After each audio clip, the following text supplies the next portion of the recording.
again, and welcome back to the channel. Now I must say, if there is one piece of subject matter that I can never fully come to a concise conclusion on as to my own personal beliefs, it's the whole UFO thing. And despite me covering on this channel how a wide variety of grifters get involved in it, there appears to at least be some seed of truth to some of the claims of UAP, UFOs, and anti-gravity manipulative tech, in particular when it comes to government-funded research. And as a bit of a disclaimer, because I know this subject matter draws out an absolute array of opinions, just know my goal here isn't to change your beliefs, but more so just tell you what I found and entertain you. So let's get into it, as we are going to discuss the disappearance of one particular scientist by the name of Dr. Ning Li.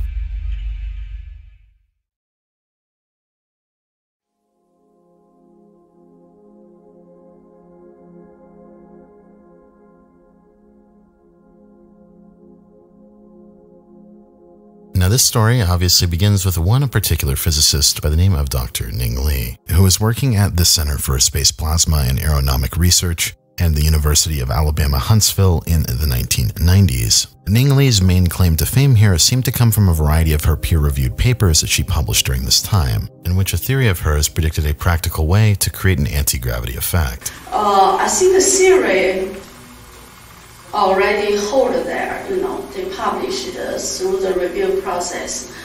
Then that's very controversial. I know a lot of people criticize it, but fortunately nobody found any mistake in my papers. So just about no mistake, but people don't believe it. I know until I got the experimental result, I can show people.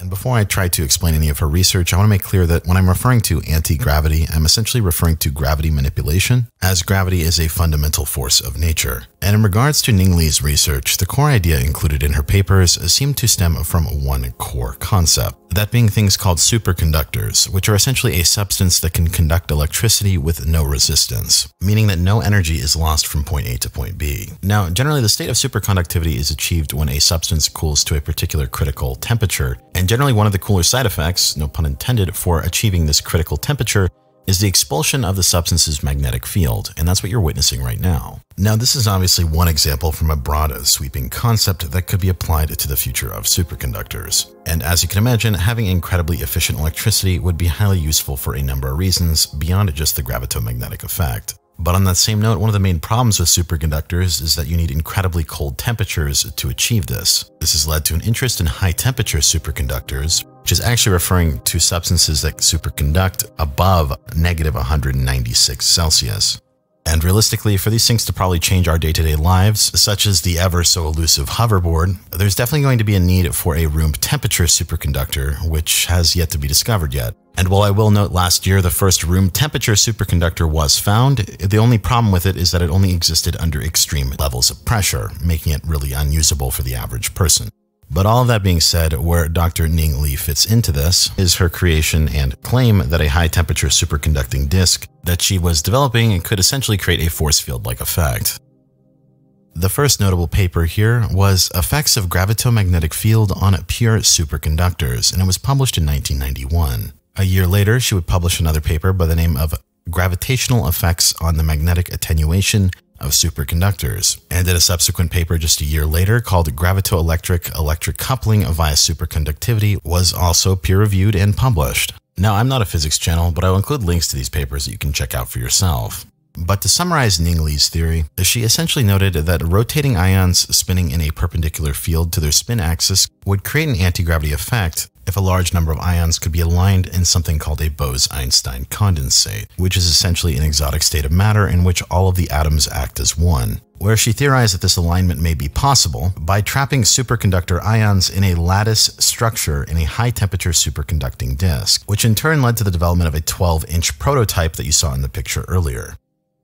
And to quote an article from October 1st, 1999, which was done by a publication by the name of Popular Mechanics, the first thing to understand about Li's device is that it is neither an anti-gravity machine nor a gravitational shield, says Jonathan Campbell, a scientist at the NASA Marshall Space Flight Center who has worked with Li.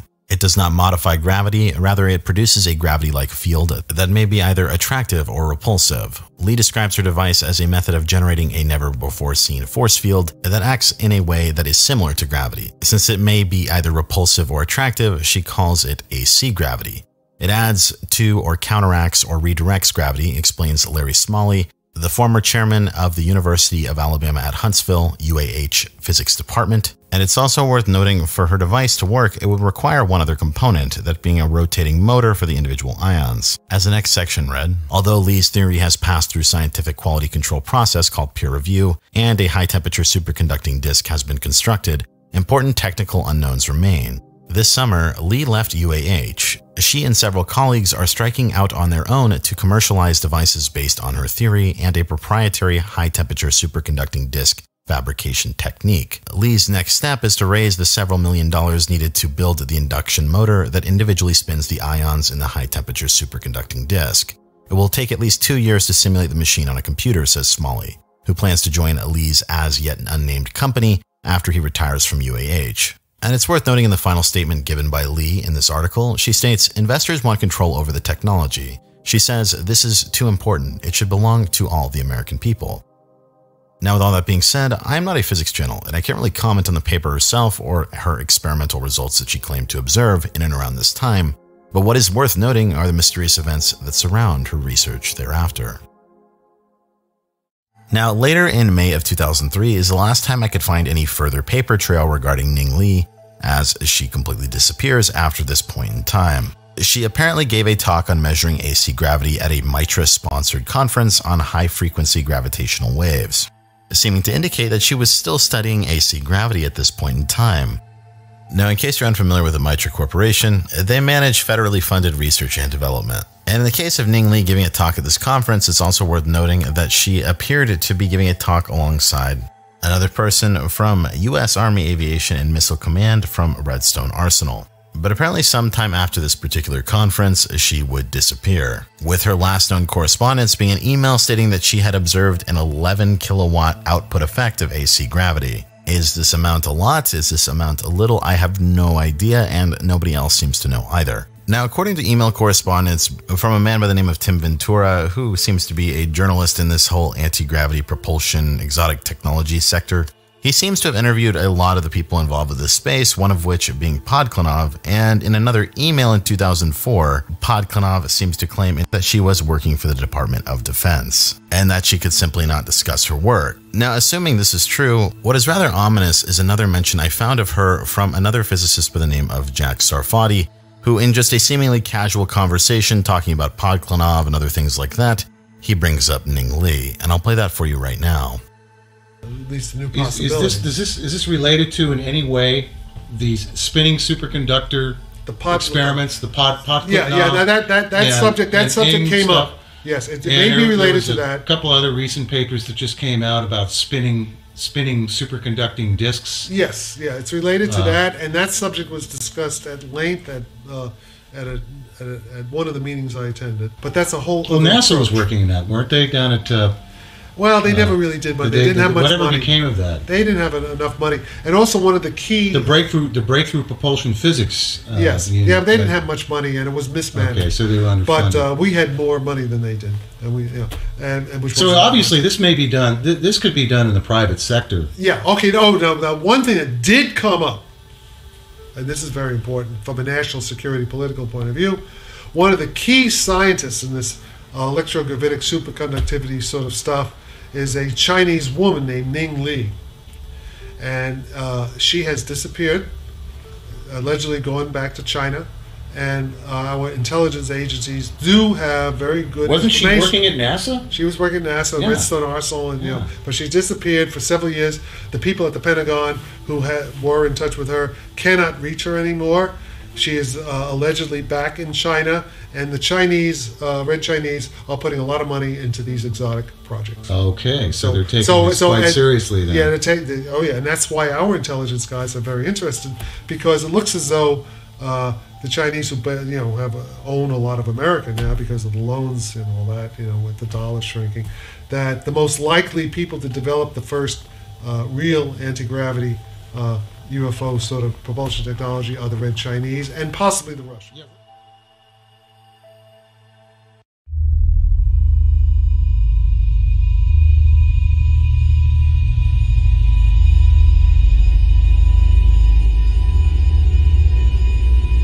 Now, in conclusion, I think it's always a good idea to remain skeptical. As I stated before, great claims require great evidence, and nothing in regards to the physics here has been confirmed positively by a third party. Ning Li's research, while it seems mysterious, could very well be another failed attempt at researching another exotic project. Let me remind you that the CIA spent $20 million researching remote viewing. And as to what I personally think happened to Ning Li, I think the idea of her fleeing the country seems plausible, but the only thing that seems to counteract that is that her company is still active to this day. And I suppose someone is still paying that yearly franchise tax on her Delaware company. Furthermore, it's rather bizarre that this one physicist has intel on the Pentagon and is casually discussing it here on YouTube. And while I'll admit he seems to be very knowledgeable on the various programs that have happened in the past and is well networked, it's rather bizarre that this YouTube video in 2008, seemingly randomly thrown on the internet, is the final mention of her. I reached out to Sarfati about his statement here and he declined to comment. And as far as I'm aware, nobody else seems to have any idea as to what happened to her as well. But given the fact that Ning Li seemed to be involved in researching the whole high-frequency gravitational wave theory, what is rather bizarre is that there have been some other patents released recently from the US Navy that have gotten some reporting, and nobody is really sure what to make of them. One of which is a piezoelectricity-induced high-temperature superconductor, a high-frequency gravitational wave generator, and a craft using an inertial mass reduction device. All of these patents come from a guy by the name of Salvatore Pais, and these were vouched for by the Secretary of the Navy. And the reason for pushing these patents through despite not seemingly having a working prototype was because of Chinese advancements. And another paper from the guy is called Hybrid Craft Using Inertial Mass Device, or he calls it a hybrid aerospace undersea craft, which sounds very reminiscent of that one Tic Tac situation. And once again, in regards to mainstream academics, many physicists refuse to talk on the record regarding these patents, and the ones that do state that it makes absolutely no sense. And while I've seen many people speculate that these patents are nothing but disinformation, meant to cause other governments to waste time researching nonsense, and from what I can tell, one journalist from The Drive managed to get their hands on a Freedom of Information Act request regarding some of the testing that was going on with Pais. It was only after this point that the Navy claimed that the Pais effect was a dead end. But as far as I'm aware, this was only testing in regards to one particular patent, the high-energy electromagnetic field generator. And according to correspondence with Pais, he remains adamant that his theories will be proven one day. And with all that being said, it is rather bizarre to see all of this UFO talk come back into the limelight. But I guess only time will tell, and this definitely leaves more room for speculation.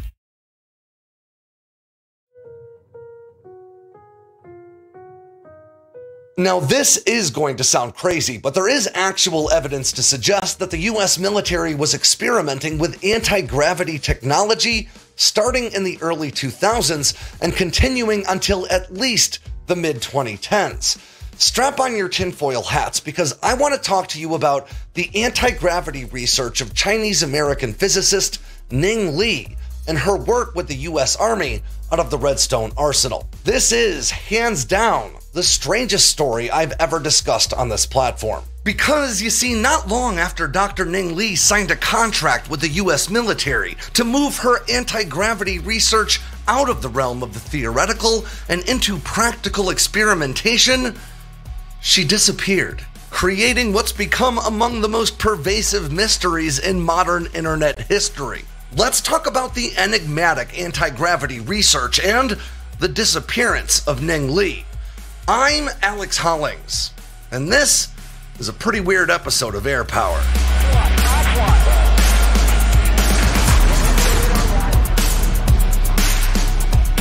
Ning Li was a physicist who was born in China in 1943, but by the age of 40, her and her husband decided to leave China and immigrate to the United States.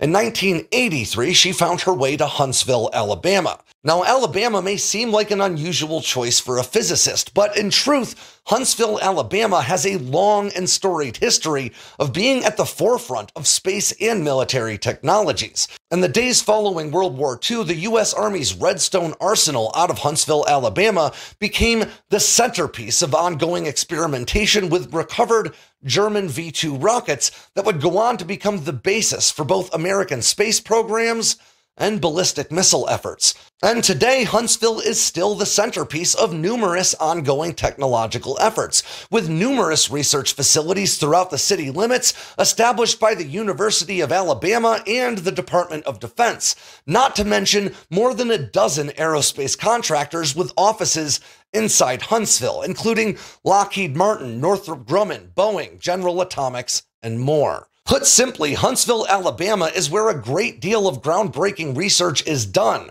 and Ning Li wanted to be a part of that. By right around 1990, Ning Li had managed to secure herself a position as a research scientist at the University of Alabama's Center for Space Plasma and Aeronomic Research, and it was in this position that she would soon find some degree of celebrity. You see, the following year, in 1991, Ning teamed up with fellow physicist Dr.ssa to publish a series of peer-reviewed papers outlining their theoretical approach to beating back gravity.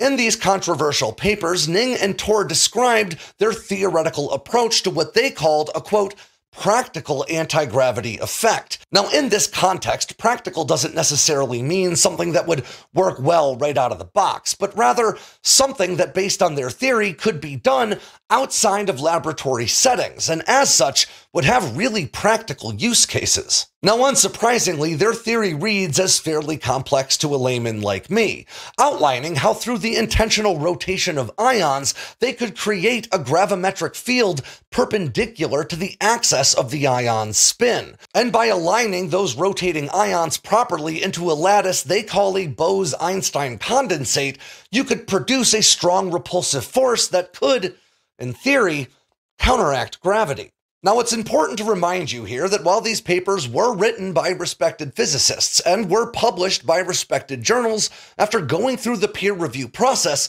they were nonetheless theoretical. Neither Ning Li nor Dr.ssa were claiming to have already beaten gravity. Instead, they were claiming to have devised a theoretical roadmap toward doing so. The inevitable next step was experimentation. And in 1997, Ning Li, now joined by physicists David Neuever, Tony Robertson, Ron Koskor, and Whit Brantley, published another paper. This new paper, entitled Static Test for a Gravitational Force Coupled to Type II YBCO Superconductors, outlined very real results to Ning Li's theoretical approach to anti-gravity. Now, to be clear, they weren't making anything float around the lab, but they did report what they considered to be anomalous fluctuations in the weight of a static test mass that they had suspended above a spinning superconductor. I'll just go ahead and explain it in their words from a portion of the abstract of that paper. Recent experiments have reported anomalous weight loss for a test mass suspended above a rotating Type II YBCO superconductor, with a percentage change of 0.05 to 2.1%, independent of the test mass's chemical composition and diamagnetic properties. In other words, these test masses they had suspended above a rotating superconductor actually lost weight.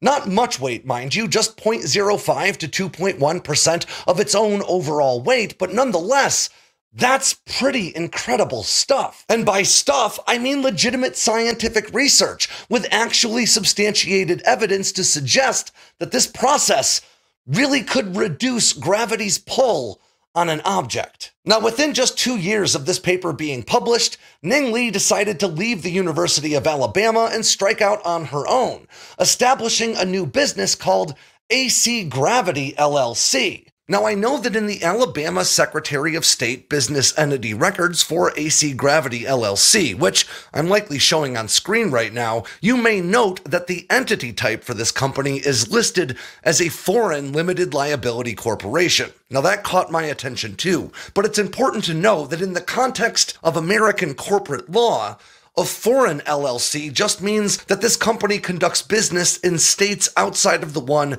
in which it was originally established. It does not denote a company that was established outside of the United States. In other words, in this context, a foreign limited liability company just means that this company sometimes conducts business outside of the state of Alabama. And she was not alone in believing this burgeoning technology was promising enough to stake the rest of her career on. When she left her job at the University of Alabama, the chair of the university's physics department, a physicist named Larry Smalley, quit with her, taking a job at AC Gravity LLC. And just about 2 years later, it looks like that gamble paid off. According to news reports, AC Gravity received its first Defense Department contract in 2001, worth a reported $448,970, which, adjusted to today's inflation, is just shy of $800,000. Now, initially, I couldn't find any record of this contract being awarded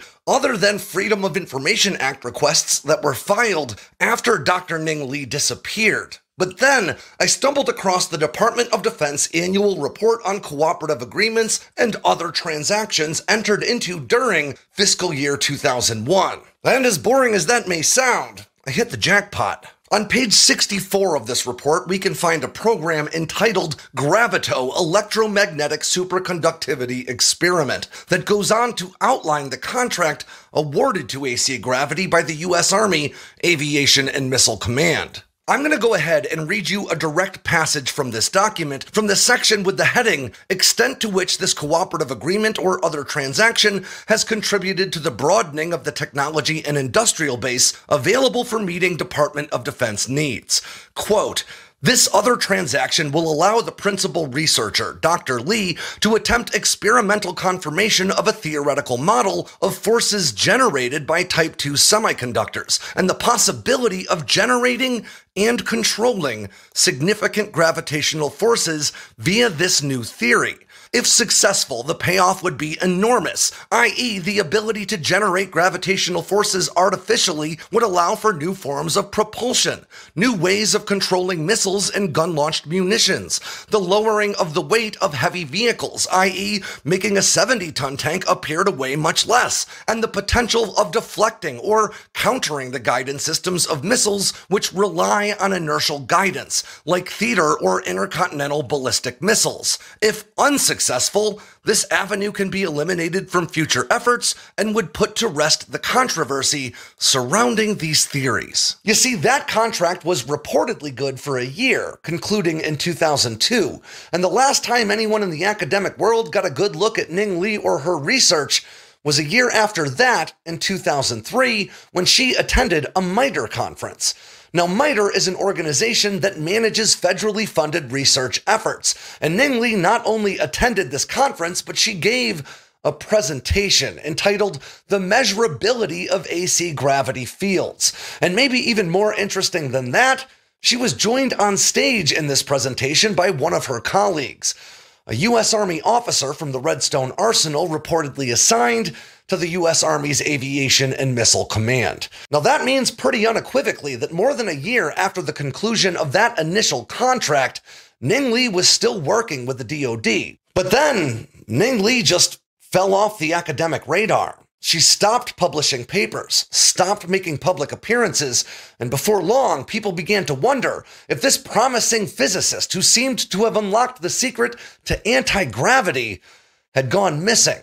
Or maybe worse. We did get some tacit confirmation that Ning Li was still working with the Department of Defense in 2004 when a journalist investigating her disappearance named Tim Ventura didn't manage to hunt down Ning Li, but did manage to get in touch with one of her colleagues, another scientist named Eugene Podkletnov. Now, Podkletnov relayed that she was doing fine and was still working with the U.S. military, but could not offer any further details into the nature of their work. But after that, the trail pretty much went cold, and by 2008, 4 years later, people were beginning to fill in the blanks with their own conspiracy theories, starting with a scientist named Jack Sarfati, who took to social media to post that he knew for a fact that Ning Li had made significant strides in her anti-gravity efforts, but had since decided to leave the United States to return to continue her work for the Chinese government. Now, this idea that a Chinese citizen would come to the United States to work their way into a position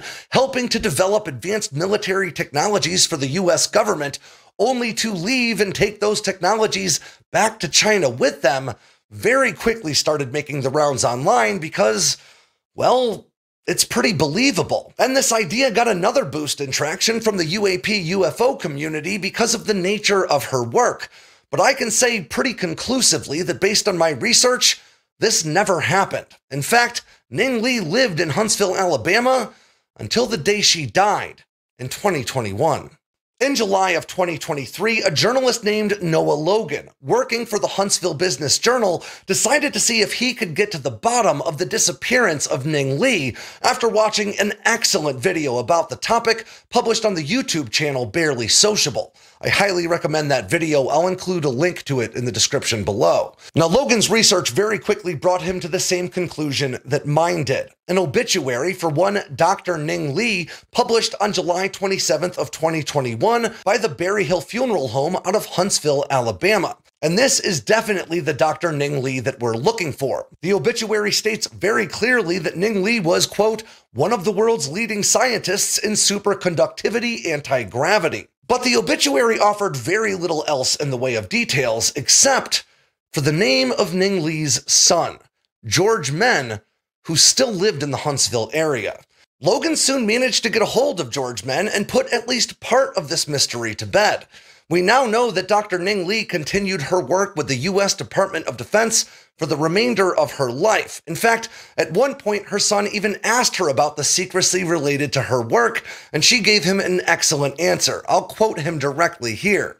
First off, you don't know anything. Second off, if you even think you might know something, you forget about it. And he said, okay, that's fine. Her son also shed light on why Dr. Ning Li stopped publishing her work.